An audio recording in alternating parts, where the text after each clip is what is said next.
2025. This is another new year, new me. In the dark ages before Happy Farms and Farmtown, there was a hero that emerged.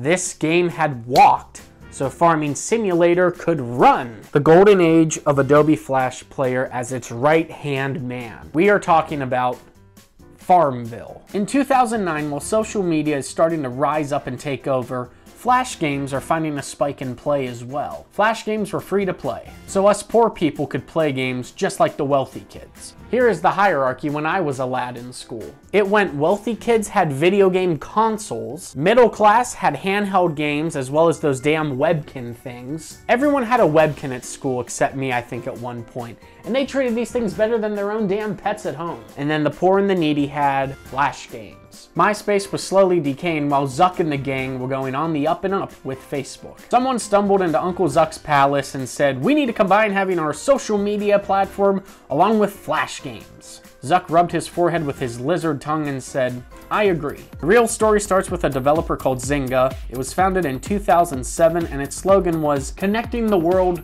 through games. World peace." One of the three founders of Zynga had a bulldog named Zynga and became the name of the company. People like dogs more.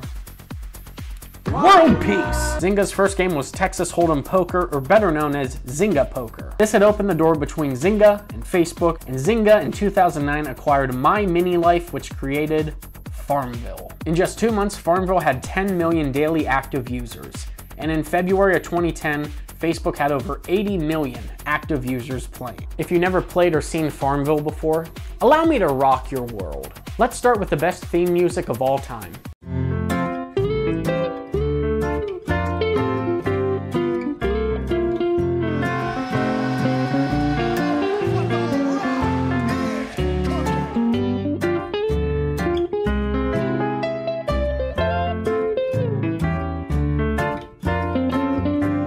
As you can see, this beat slaps.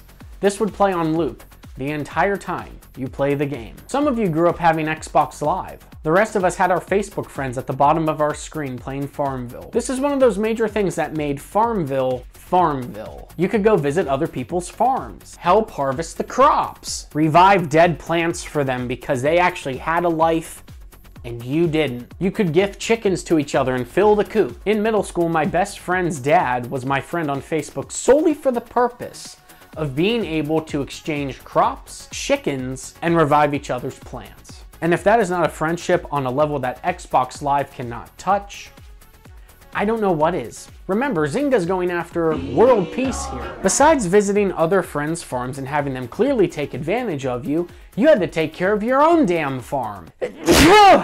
That's nice.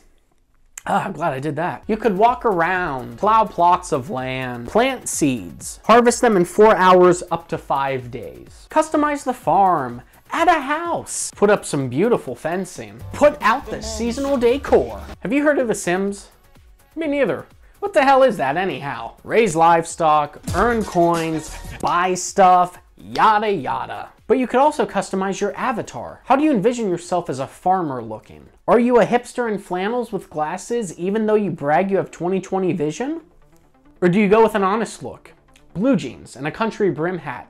It is not all sunshine and rainbows, however. There are some things that make this agricultural utopia complete bullshit. Withering of the crops. This is why Zynga could not achieve that world peace factor. Every crop had specific times when it had to be harvested. The only way you could recover these dead crops and not take a financial hit was buying a special spray to revive them. If you're lucky, you had friends that would visit your farm and do it for free. It was one of the perks of having friends in FarmVille. Eventually, no one would visit my farm and save my crops. And I learned a few things that day when that happened. One, it never rains in this damn game for some reason. The timeline of this game is an infinite drought. The second thing I learned is that people will take advantage of you.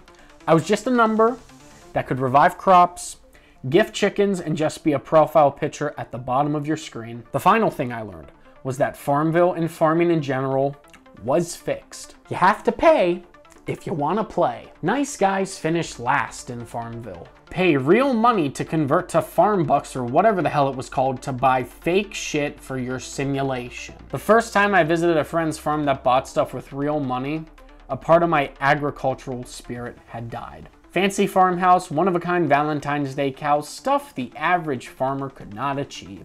Remember that hierarchy I showed you when I was in middle school for the kind of games we played based off financial class? It snuck its way into the good life, the simple life. Like so many other games, it became about how much money you physically put into it, not how much we could all achieve together on the same farmland, killing the spirit of honest work on a farm. The downfall of FarmVille came with the change in times.